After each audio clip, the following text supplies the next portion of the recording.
Bonjour à tous, je me présente, Lucas Drion, ingénieur R&D chez Piscine Magiline et aujourd'hui, je vous fais un tutoriel pour vous montrer comment configurer votre robot Magiblack pour le faire fonctionner de manière optimisée. Donc tout d'abord, une présentation des éléments qui vont nous servir pour ce tuto. Dans votre colis, vous allez avoir le tuyau hydraulique, le robot Magiblack qui est un robot hydraulique, la notice et le raccord Gardena.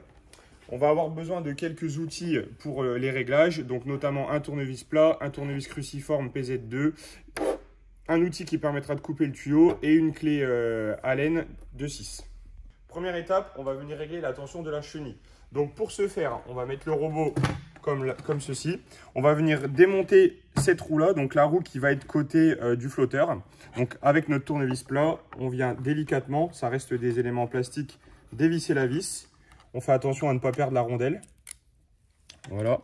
Et on va venir ensuite retirer la roue délicatement et retirer la chenille. Donc ici, vous avez le système de tendeur. Donc le système de tendeur qui va être sur un trou houblon qui va permettre un réglage. Il n'est pas forcément efficace, donc on va vous donner une astuce permettant de s'assurer de son efficacité. Donc pour arriver à démonter ces vis, je vais rebasculer mon robot comme ceci et je vais devoir démonter le capot supérieur. Donc la première étape va être de retirer le petit sac à particules. Donc il suffit juste de le tourner comme ceci. Ensuite, on va venir démonter le flotteur juste en le retirant simplement vers l'arrière. Et il va falloir se munir de notre clé Allen diamètre 6 pour venir retirer la vis qui servira pour un autre réglage qu'on verra après pour pouvoir enlever le capot. Une fois que tous ces éléments sont enlevés, on va venir se munir de notre tournevis cruciforme et par ce trou-là, venir dévisser la vis du carter. Une fois qu'on sent que c'est libre et qu'il n'y a plus de résistance, il nous suffit juste de retirer le carter comme ceci, avec ce mouvement-là, pour pouvoir le sortir.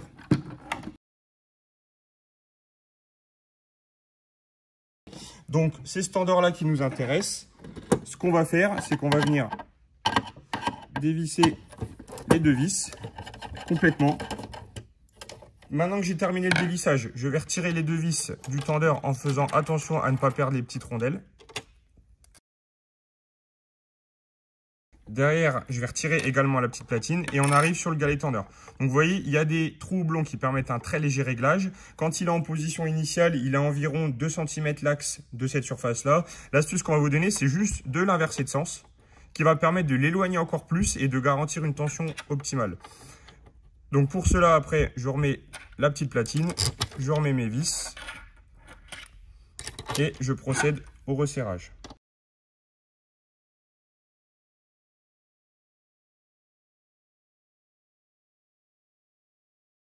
Et une fois que cette étape est terminée, je vais procéder au remontage du système.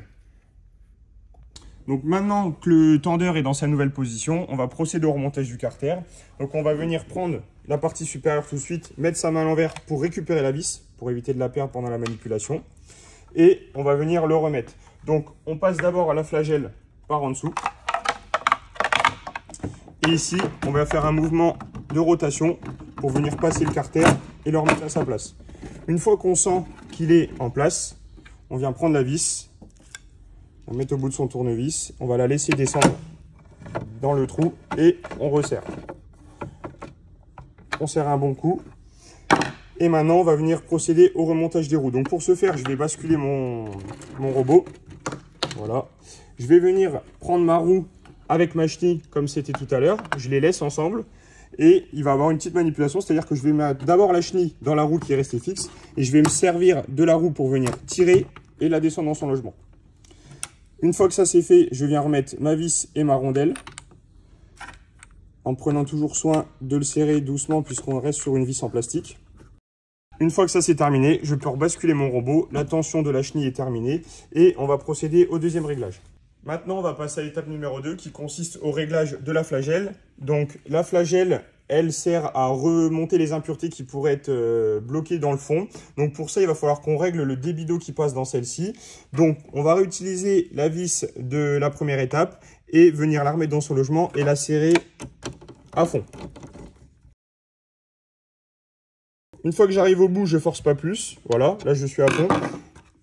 On va se munir d'un petit feutre pour faire un repère. puisqu'il va falloir qu'on desserre celle-ci de 2,5 tours, donc 2 tours et demi. Donc là, je prends mon repère, je commence mon desserrage. 1 tour, 2 tours, et je mets mon repère vers le bas. Donc je peux vérifier visuellement que c'est bon. Là, c'est bon. Et le réglage de la flagelle est terminé. Je vais pouvoir profiter de cette étape pour remettre le flotteur en l'enfonçant comme ceci et venir reclipser le petit sac. Et là, l'étape est terminée. Passage à l'étape numéro 3, le réglage de la buse de propulsion. Buse qui va servir à optimiser le déplacement du robot dans la piscine pour son nettoyage.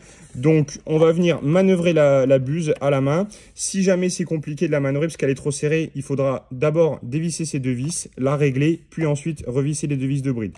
Donc, on va considérer qu'on a un cadran horaire et le réglage qu'on vous préconise, c'est d'orienter la buse entre 11 h et midi, comme ceci. Étape numéro 4, le réglage du tuyau. Plusieurs opérations à réaliser sur celui-ci. La première va être de retirer le système de raccordement d'origine pour venir y intégrer un raccord Gardena qui nous facilitera le montage sur le système Magiline. Donc on va tout d'abord venir desserrer l'écrou, comme ceci. Tirer fortement pour retirer le système. Donc on retire le système et l'écrou. Et on va venir prendre le raccord Gardena, desserrer, mettre en place la bague et ensuite insérer le tuyau. Donc pour cette étape, nous vous conseillons de venir chauffer légèrement le bout du tuyau avec un décapeur thermique ou un sèche-cheveux afin de vous faciliter le montage. On se retrouve après cette étape. Une fois le tuyau enfoncé dans le raccord, il nous suffit juste de remettre la bague de serrage et de la serrer fortement pour qu'il se maintienne sur le tuyau. Donc la première opération est terminée. Ensuite, il va y avoir quelques opérations de réglage. Donc il faudra vous référer à la notice qui vont dépendre de la longueur de votre bassin et de la profondeur. Dans le kit, vous avez également une pastille qui n'est pas utilisée. Donc tous ces éléments-là ne sont pas utilisés et sont à jeter dans la bonne poubelle.